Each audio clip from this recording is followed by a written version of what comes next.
జగిత్యాల జిల్లా ధర్మపురి మండలంలో ఛత్రపతి శివాజీ జయంతి సందర్భంగా ఈరోజు ధర్మపురి హిందూ ఐక్యవేదిక ఆధ్వర్యంలో బైక్ ర్యాలీ నిర్వహించారు. ఛత్రపతి శివాజీ విగ్రహానికి పూలమాల వేసి జయంతి ఉత్సవాలు ఘనంగా జరుపుకున్నారు. ఈ కార్యక్రమంలో హిందూ బంధువులందరూ పాల్గొని జై భవానీ వీర శివాజీ నినాదాలు చేశారు.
జై శివాజీ.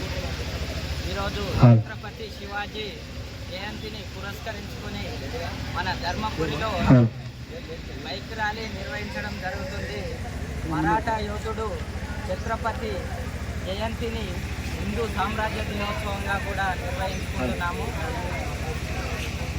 అతని ఛత్రపతి ఎలా అయ్యాడు అంటే 12వ ఏటనే విధర్మీయులు ఎవరైతే మన యొక్క గోవులను వధిస్తుంటే చూసి అది భరించలేక వాళ్ళ అమ్మను అడిగి మన యొక్క ఉత్సవ మూర్తుల మీద మూత్రం చేస్తుంటే చూసి అట్లాంటి అకృత్యాలు అలానే జరుగుతుంటాయని వాళ్ళ అమ్మను అడిగి తెలుసుకొని వాళ్ళ అమ్మ ద్వారా జిజియాబాయి ద్వారా ప్రేరేపితమై ఛత్రపతి తన జీవిత కాలంలో 300 కోటలను తిరిగి స్వాధీనం చేసుకొని ఛత్రపతి బిరుదాంకితుడై హిందూ సామ్రాజ్యాన్ని స్థాపించి భారతదేశంలో హిందువులకు ఆదర్శంగా నిలిచాడు.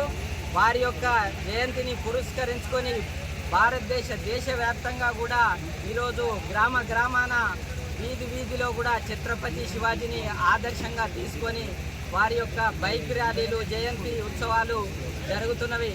అందులో భాగంగా ఈరోజు మన ధర్మపురిలో కూడా బైక్ ర్యాలీ నిర్వహించి వారికి జయంతిని నిర్వహిస్తున్నాము.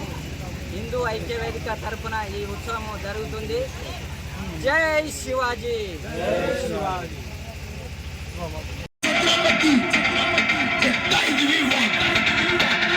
నాగేష్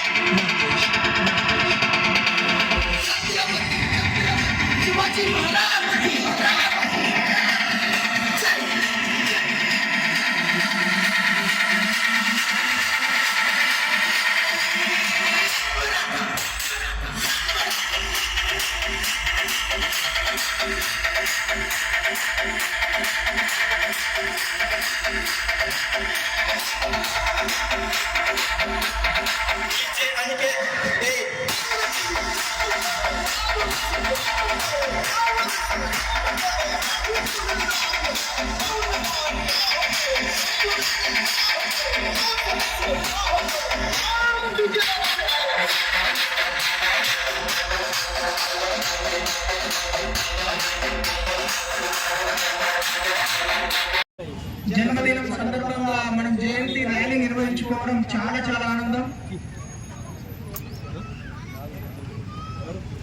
గత కొన్ని సంవత్సరాలుగా మన ధర్మపురి పట్టణంలో యువత అందరూ కూడా పెద్దవాళ్ళ మార్గదర్శకంలో ఇక్కడ మన మధ్యలో మన ఎక్స్ మున్సిపల్ చైర్పర్సన్ గారు మన సత్యమ్మ గారు ఉన్నారు.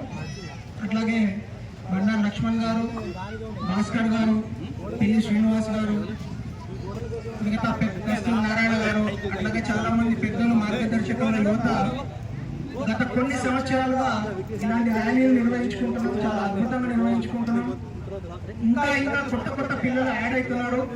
సో ఈ యాడ్ అవుతున్న ఈ పరంపర ఇంకా మరికొన్ని సంవత్సరాలలో వందలు వేలుగా మారి వేల మంది కలిసి మనము ర్యాలీ నిర్వహించుకోవాలి. ఎందుకంటే ఈరోజు ఈ ఆదర్శమే మనల్ని నెక్స్ట్ 1 year పాటు నడిపిస్తుంది. ఈ రోజు మనం నిర్వహించుకునే ఈ సభ నెక్స్ట్ 365 రోజులు మనలో స్ఫూర్తి నింపాలి. ఆ స్ఫూర్తి మనల్ని, భారతదేశాన్ని, అట్లాగే మన ధర్మపురి పట్టణాన్ని ముందుకు తీసుకెళ్తారు. ఇక్కడ పిల్లలు చాలా బాగా చదువుకోవాలన్నా, చాలా బాగా వ్యాపారాలలో, మిగతా వాటిలలో ప్రోగ్రెస్ కావాలన్నా, అభివృద్ధి కావాలన్నా ఈ రోజు మనం నింపుకునే ఈ స్ఫూర్తి తల్లిదండ్రుల స్ఫూర్తి కావచ్చు, అట్లాగే ఛత్రపతి మహారాజు లాంటి మహానుభావులు ఈ దేశం కోసం, ఈ భూమి కోసం, ఈ మట్టి కోసం ప్రాణత్యాగం చేసిన అనేక మంది మహానుభావుల యొక్క స్ఫూర్తిని ప్రతిరోజు కూడా మనం స్మరించుకోవాలి. ఆ స్మరణనే మనల్ని ముందుకు తీసుకెళ్తుంది. ఆ స్మరణనే మనకు మంచి మార్గాన్ని చూపిస్తుంది. సో దయచేసి మిత్రులందరికీ కూడా నేను పేరున ధన్యవాదాలు తెలుపుకుంటున్నాను ఈ అవకాశం ఇచ్చినందుకు. అట్లాగే నా సోదర సమానులైన అనేక మంది యువత నా ముందున్నారు. అందరికీ కూడా గొప్ప మార్గదర్శకంలో చాలా మంచి జరగాలని, ఆ శివాజీ స్ఫూర్తి మన వెన్నంటే ఉండాలని, ప్రతిరోజు అనుక్షణం మనల్ని భారతదేశం యొక్క ఆత్మను, ఈ మట్టి యొక్క వాసనను మర్చిపోకుండా ఖండాంతరాలలో ఏ దేశం వెళ్ళినా కూడా భరతమాత బిడ్డలుగానే మనము బతకాలి, జీవించాలి. చాలా గొప్పగా మన దేశానికి పేరు తీసుకురావాలని కోరుకుంటూ, మీరందరికీ కూడా అద్భుతమైన భవిష్యత్తు ఉండాలని నేను ఆ దేవుణ్ణి కూడా ప్రార్థిస్తున్నా. ఇంతటి గొప్ప అవకాశాన్ని ఇచ్చిన మిత్రులందరికీ కూడా ధన్యవాదాలు తెలుపుకుంటూ, భారత్ మాతాకి జై.